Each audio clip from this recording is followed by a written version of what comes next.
Hello guys, তোমরা সবাই কেমন আছো? আশা করি তোমরা সবাই ভালোই আছো।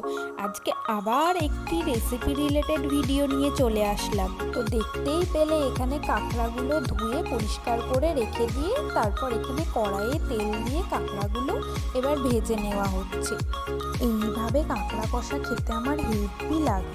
কাঁকড়ার পা আর বুকগুলোই প্রথমে ভেজে নিয়েছি, তো এবার ভাজা হয়ে গেছে, তো এবার তুলে নিচ্ছি।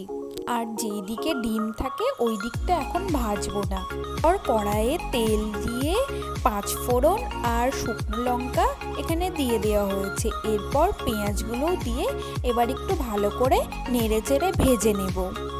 এবারে আদা বাটা আর কাঁচা লঙ্কা বাটাটা দিয়ে আবারও ভালো করে একটু জল দিয়ে নেড়ে চেড়ে এখানে কষিয়ে নেব মশলাটা।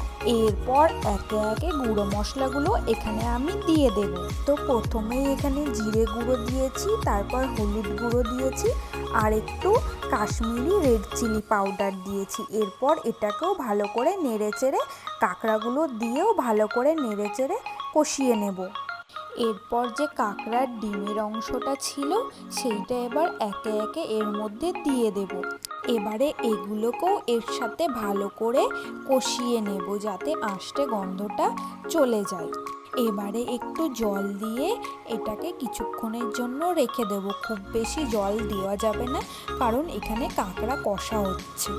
তো কিছুক্ষণ রাখার পর এখানে দেখো আমার জলটা পুরোটাই শুকিয়ে গেছে। তো এবারে আমাদের কাঁকড়া কষা রেডি।